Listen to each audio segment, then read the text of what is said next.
क्या हाल है भाई लोग, welcome back to the channel. और इस वीडियो में हम लोग बात करने जा रहे हैं इथेरियम 2.0 की। काफ़ी डिमांड है, आप लोगों ने काफ़ी पूछा है कि इथेरियम 2.0 क्या है, तो इस वीडियो में कवर करते हैं। सबसे पहले बता दूं कि ये बहुत ही बड़ा टॉपिक है और हो सकता है कि मैं आपके सारे सवाल का जवाब नहीं दे पाऊं या फिर आपके कुछ सवाल हो जो अनआंसर्ड रह जाए। Okay, so that's okay, because इसके बारे में हम लोग आगे भी बात करेंगे।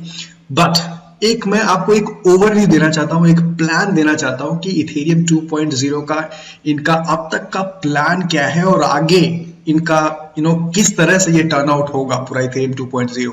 एक बात आप मान के चलो कि इथेरियम 2.0 नंबर 2 क्रिप्टो है, नंबर 2 ब्लॉकचेन, पब्लिक ब्लॉकचेन है मार्केट में, एंड ये ऑलरेडी बहुत सक्सेसफुल है। और अगर ये इथेरियम 2.0 का जो ट्रांजिशन है सही से हो जाता है तो ये बहुत ही सुपर्ब इन्वेस्टमेंट भी हो सकती है और सुपर ब्लॉकचेन भी हो सकता है।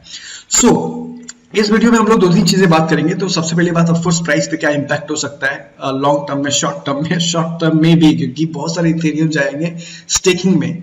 तो और जब स्टेकिंग में जाएंगे तो शॉर्ट टर्म में भी इथेरियम का प्राइस बढ़ सकता है। और इथेरियम 2.0 अगर सक्सेसफुल लॉन्च हो गया तब तो फिर बात ही अलग है कुछ। उसके बाद हम लोग बात करेंगे कि आपको क्या करना है, राइट। लेट्स से अगर आपको स्टेकिंग करना है तो ठीक है, बट लेट्स से स्टेकिंग नहीं भी करना है तो क्या आपको कुछ एक्शन लेना है उसमें। तीसरा, लॉन्ग टर्म में इथेरियम की बहुत एग्जैक्टली जो मैंने बताया कि क्या सक्सेस मिल सकती है। और फिर हम लोग बात करेंगे कि रिस्क भी क्या हो सकता है। तो आप देख सकते हो काफी बड़ा टॉपिक है, प्लीज स्टे विथ मी। आपको बहुत सिंप्लीफाई करने की कोशिश करूंगा मैं, और let's get into this. Okay, तो सबसे पहली बात आपको ये जानना जरूरी है,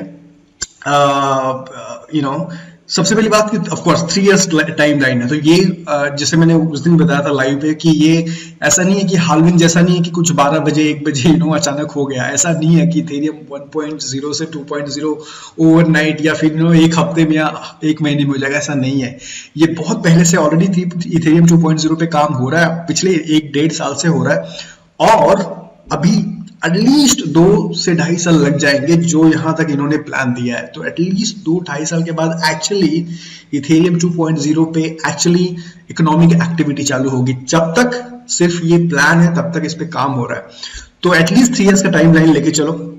दूसरी चीज ये कि क्यों हो रहा है इथेरियम 2.0। ओके, सबसे बड़ा क्वेश्चन ये है कि इथेरियम 2.0 लॉन्च करने की जरूरत क्या है जब इथेरियम ऑलरेडी इतना सक्सेसफुल है। तो सबसे पहली बात, इथेरियम जो अभी फिलहाल है वो स्पीड बहुत ही स्लो है। ठीक है, आपने देखा होगा कि बहुत सारे एप्लीकेशंस रन करना बहुत ही मुश्किल हो जाता है क्योंकि स्पीड नहीं मिल पाती। दूसरी चीज, कॉस्ट बहुत ज्यादा है। आई मीन कोई भी अगर डैप रन करना है, कोई भी स्मार्ट कॉन्ट्रैक्ट एग्जीक्यूट करना है तो गैस फी लोगों को परेशान कर देती है। इतना महंगा अगर रहेगा तो इथेरियम मेन स्ट्रीम कभी नहीं हो पाएगा। तो दो चीजें हैं, अगर इथेरियम की स्पीड नहीं बढ़ी तो मेन स्ट्रीम नहीं हो पाएगा इथेरियम, और अगर उसकी कॉस्ट नहीं घटी तो भी नहीं हो पाएगा मेन स्ट्रीम। तो ये तो बड़ा रीजन है, इसकी वजह से इथेरियम 2.0 लॉन्च करने की जरूरत पड़ी। अब आगे देखते हैं। तो सबसे पहली बात आपको मैं ये बता दूं कि ये है क्या। तो जैसे मैंने बताया कि 3 फेजेस हैं, और टेक्नोलॉजी में, डेवलपमेंट में, प्रोग्रामिंग में कभी भी फेज 1 नहीं बोलते, तो फेज 0 बोलते हैं। तो इसके लिए 3 फेजेस में, फेज 0, फेज 1, फेज 2। तो फेज 0 में जहां पे न्यू पीओएस ब्लॉकचेन लॉन्च करेंगे। Okay, so proof of stake. अब प्रूफ ऑफ स्टेक क्या होता है ये मैं आपको बताता हूं आगे। दूसरा फेज होगा, जो फेज 1 होगा उसको शार्डिंग बोलते हैं, शार्डिंग का इम्प्लीमेंटेशन होगा। और फिर फेज 2 में मर्जिंग होगा। आप इन टेक्निकल वर्ड्स में आप बोल सकते हो कि it's an execution of Ethereum 1.0 and 2.0 coming together. Okay, so आप इन शॉर्ट आप merging of both the chains आप बोल सकते हो। नाउ अभी फिलहाल क्या है, let's talk about this. I think ये बहुत जरूरी है।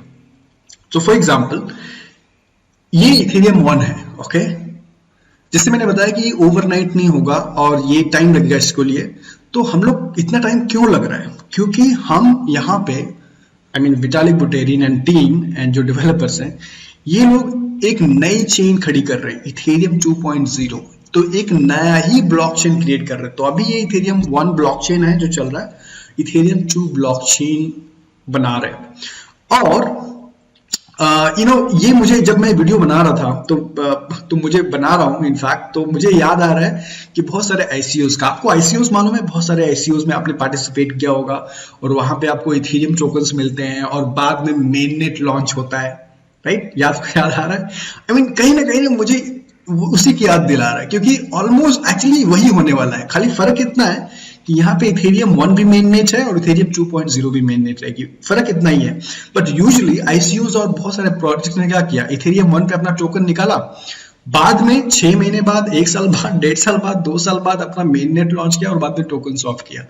एक्चुअली शॉर्ट ऑफ ये बोल सकते हो, तो इथेरियम 1 का टोकन इथेरियम 2.0 से स्वैप होगा। फिलहाल जिसको स्टेक करना है, जो मैं उसके बारे में बताता हूँ स्टेकिंग क्या है, वैलिडेटिंग क्या है, तो उनको तो टोकन स्वैप करना ही पड़ेगा, मतलब इथेरियम 1.0 इथेरियम 2.0 करना ही पड़ेगा। बट आपको करना पड़ेगा कि नहीं, वो एटलीस्ट 1.5 साल के बाद ही मालूम पड़ेगा, जब इथेरियम 2.0 लॉन्च हो जाएगा। मे भी लोगों को ना स्वैप करना पड़े, अपने आप ये ट्रांजिशन हो जाएगा, आई थिंक सो। बट फिलहाल जिनको स्टेकिंग करना है उनको तो इथेरियम 2.0 में जाना ही है स्टेकिंग करने के लिए। और दूसरी चीज, वो अगर कोई स्टेक करना चाहता है तो वो इथेरियम 2.0 से इथेरियम 1.0 में वापस नहीं आ सकता, तो वो रिस्क भी है।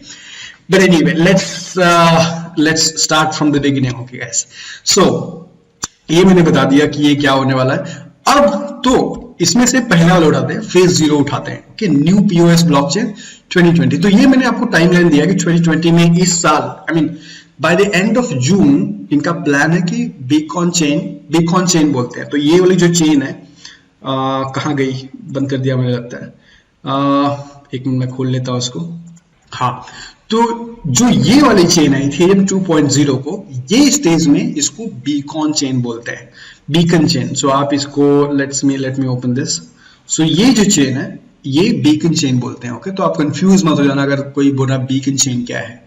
सो ये शार्डिंग, सो लेट्स से इसके बारे में बात करते हैं, फेज 0 के बात करते हैं, new POS blockchain. So phase 0 basically हम लोग पीओएस ब्लॉकचेन। अब पीओएस ब्लॉकचेन का मतलब क्या होता है, तो इथेरियम अभी जो हो रहा है वो प्रूफ ऑफ वर्क है, तो ये कंसेंसस मैकेनिज्म होते हैं। कहने का मतलब है कि अगर ये डिस्ट्रीब्यूटेड है और डिसेंट्रलाइज्ड है और कोई ट्रांजैक्शंस हो रहा है, तो कौन सा कंसेंसस मैकेनिज्म से अग्रीमेंट किया जाए कि ये ट्रांजैक्शन सही हुआ है, करेक्ट, तो उसको कंसेंसस मैकेनिज्म बोलते हैं। तो फिलहाल जो दो पॉपुलर है वो प्रूफ ऑफ वर्क है, जिसमें माइनिंग करनी पड़ती है, कंप्यूटिंग पावर लगता है, और दूसरा स्टेकिंग है, पीओएस, राइट। इसके बारे में ऑलरेडी मैंने चैनल पे वीडियो बताई है कि क्या कंसेंसस मैकेनिज्म होता है और कौन कौन से कंसेंसस मैकेनिज्म है, उसकी मैंने ऑलरेडी वीडियो बनाई हुई है। बट जो इथेरियम फिलहाल रन कर रहा है प्रूफ ऑफ वर्क से, मतलब यहाँ पे माइनर्स की जरूरत पड़ती है, माइनिंग करना पड़ता है। ओके, तो माइनिंग का मतलब क्या है, हैश पावर लगाना पड़ता है, इलेक्ट्रिसिटी लगती है, कंप्यूटिंग पावर लगता है, तो ये यहाँ पे खर्चा होता है। अब तो इनकी जो इन्वेस्टमेंट होती है इथेरियम अभी में, वो कंप्यूटिंग पावर में होती है। अब जो इथेरियम 2.0 है, यहाँ पे प्रूफ ऑफ स्टेक होगा। सो प्रूफ ऑफ स्टेक का मतलब क्या होता है, यहाँ पे माइनिंग नहीं होगी। ओके, इथेरियम को माइन नहीं किया जाएगा, यहाँ पे किसी माइनिंग मशीन की जरूरत नहीं है, सिर्फ सॉफ्टवेयर की जरूरत है जिससे आप वैलिडेट कर सको ट्रांजैक्शंस। और वैलिडेटर आप कब बनोगे, जब आप स्टेक करोगे कॉइन्स। जब इथेरियम 2.0 आपके पास स्टेक करोगे, तब आप एक वैलिडेटर बन सकते हो। तो जिसके पास इनफैक्ट 32 इथेरियम रहेगा, वो वैलिडेटर बन सकते हैं। तो आप पूछोगे कि 32 इथेरियम है मेरे पास और मैंने वैलिडेट किया, अगर वैलिडेटर बन गया तो मुझे क्या रिवॉर्ड है, तो उसके बारे में मैं आपको आगे बताता हूँ। बट ये मेन डिफरेंस है, ये सबसे बड़ा डिफरेंस है, इथेरियम प्रूफ ऑफ वर्क से प्रूफ ऑफ स्टेक जा रहा है। ये पहले कभी नहीं हुआ है, पहला ब्लॉकचेन जो प्रूफ ऑफ वर्क से प्रूफ ऑफ स्टेक जा रहा है, तो ये अपने आप में बहुत बड़ी बात है। और अगर ये ट्रांजेक्शन एक्चुअली में सक्सेसफुल हो जाता है, तो ये बहुत बड़ी अचीवमेंट होगी इथेरियम के लिए और ओवरऑल क्रिप्टो इकोसिस्टम के लिए, कि बहुत ऐसा कुछ पॉसिबल है। ओके, नाउ नेक्स्ट चीज जो मुझे शेयर करना है वो दूसरा वाला। सो जो मैंने बताया ना 3 फेज है, तो फेज 0 हो गया न्यू पीओएस ब्लॉकचेन, वो आपको समझ में आ गया। फेज 1 में शार्डिंग है। ओके, तो शार्डिंग क्या है, तो शार्डिंग अगेन एक टेक्निकल टर्म है, और शार्डिंग का मतलब होता है कि जो आप डेटा है, ओके, जो ब्लॉकचेन है उसको डिफरेंट शार्ड्स में डिवाइड करते हो, मतलब उसको स्प्लिट करते हो। तो इनफैक्ट अगर ये आपको पढ़ना है तो अलग से बहुत ही बड़ा टॉपिक है, शार्डिंग क्या होता है। इससे यहाँ पे इन्होंने प्रपोज किया है कि अराउंड 64 शार्ड्स किए जाएंगे 64 शार्ड चेन्स। इससे स्केलेबिलिटी जो स्पीड है ब्लॉकचेन इथेरियम की टाइम्स बढ़ जाएगी। ओके, सो ये होगा 2021 में।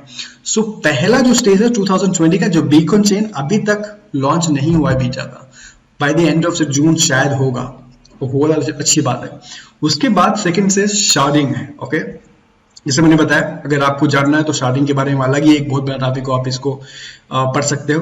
बट जो थर्ड स्टेज है is phase 2 is merging of both the chains in short, which is around 2022, so almost एक साल का गैप पकड़ लो।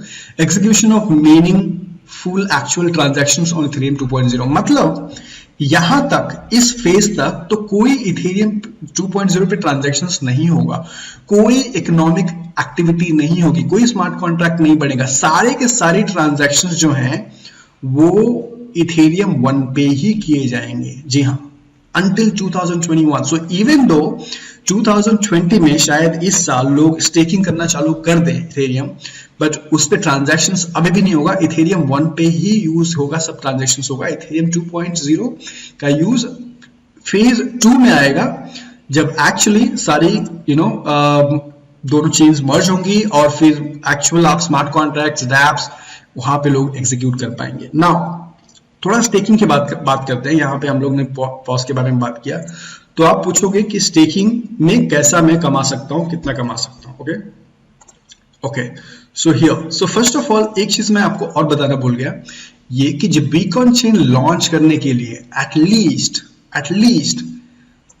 528, आप ये देख रहे हो, ये FAQs है बाय द वे, मैं इसका लिंक डाल दूंगा आपको, जो पढ़ना होगा, अगर आपको इथेरियम 2.0 के बारे में कुछ क्वेश्चंस हैं जो आंसर नहीं हो पढ़ सकते हो। बट एटलीस्ट 524,288 इथेरियम स्टेक होना जरूरी है बीकॉन चेन के लॉन्च के लिए भी, बेटा के लिए भी, जो अभी कुछ महीनों में होने वाला है ना। बट ये अब पूछोगे कि ये फिर कौन स्टेक करेगा। ओके, तो आई थिंक ऑलरेडी यहाँ पे मैं टेस्ट नेट पे देख रहा था, एंड ऑलमोस्ट अगर आप देखोगे तो यहाँ पे मोर देन दैट वैलिडेटर्स आ चुके हैं। तो आप यहाँ पे देख रहे हो 19,793 वैलिडेटर्स यहाँ पे आ चुके हैं। तो एक वैलिडेटर एटलीस्ट आप 32 इथेरियम पकड़ लो।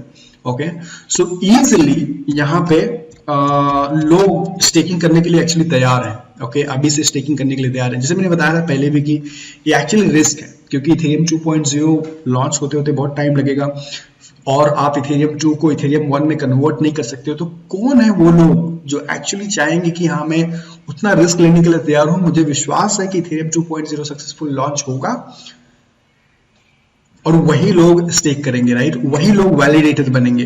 तो अगर आप देखोगे यहाँ पे, so for example 32 ETH into 19,793, तो आप यहाँ पे देख रहे हो 633,000 इथेरियम ऑलरेडी तैयार है टू बी ऑनेस्ट यहाँ पे स्टेकिंग के लिए। तो ये ऑलरेडी उससे कहीं ज्यादा हो रहा है, तो वैलिड आराम से ये लॉन्च हो सकती है बेटा चेन। नाउ आप ये भी पूछोगे कि अगर मुझे स्टेक करना है तो मैं कैसे स्टेक करूं। हो सकता है आपके पास 32 इथेरियम ना हो, जैसे मेरे पास 32 इथेरियम नहीं है, तो मैं कैसे इथेरियम, मैं क्या वैलिडेटर बन सकता हूं? डेफिनेटली। तो आगे जाके यहाँ पे ऑलरेडी बहुत सारे स्टेकिंग पूल्स हैं, तो जिनके पास 32 इथेरियम नहीं है स्टेक करने के लिए, वो भी स्टेकिंग पूल्स के साथ पार्टिसिपेट कर सकते हैं। तो एक ऐसे स्टेकिंग पूल का नाम है rocketpool.net। नाउ अब थोड़ा स्टेकिंग रिवॉर्ड्स की बात कर लेते हैं। सो फॉर एग्जांपल अगर किसी के पास 32 इथेरियम वो स्टेक कर रहे हैं, वैलिडेट कर रहे हैं, वैलिडेटर बन रहे हैं, तो उनको अराउंड 15% यहाँ पे रिवॉर्ड। तो ये अगेन स्टेकिंग रिवॉर्ड कैलकुलेटर है, तो यहाँ पे कैलकुलेट कर सकते हो। 0.40 ETH आपको मिल रहा है मंथली, और ईयरली आपको 4 इथेरियम कमा रहे हो आप। ओके, सो अगर 32 इथेरियम स्टेक करके आप वैलिडेटर बनेंगे तो आपका अर्निंग, एनुअल अर्निंग 4.8 इथेरियम के आसपास है। तो ये ऑफ कोर्स जो आपके स्टेकिंग रिवॉर्ड्स है वो इथेरियम में ही होगा। और अगर इथेरियम की प्राइस बढ़ रही है तो आप सोचो ये 4 इथेरियम का वैल्यूएशन भी बढ़ेगा। तो ये फंडा है स्टेकिंग का। यहाँ पे जो रिवॉर्ड मिलता है वो डॉलर्स में नहीं मिलता, ऑफ कोर्स इथेरियम में ही मिलता है, और इसीलिए लोग इथेरियम स्टेक करना चाहते हैं, क्योंकि दोनों तरफ से फायदा है। उनको अलग से और भी इथेरियम मिल रहा है और प्राइस तो बढ़ ही रही है। ओके, सो लेट्स से हमने अगर 64 किया, ओके 64, तो आप 64 ये नंबर्स में ही कर सकते हो, ये बैच में कोई कर सकता है। सो लेट्स से किसी के पास 32 प्लस 5 इथेरियम है, तो अगर वो 5 एक्स्ट्रा करेगा तो कुछ नहीं मिलेगा उसको, 32 इथेरियम का ही स्टेकिंग रिवॉर्ड्स मिलेगा। तो आप या तो 32 करो, या तो आप 64 करो, या तो उसको मल्टीप्लाई करते जाओ। तो 64 इथेरियम, यहाँ पे आप देख सकते हो monthly earning 0.8, yearly earning around 9 Ethereum मिल रहा है।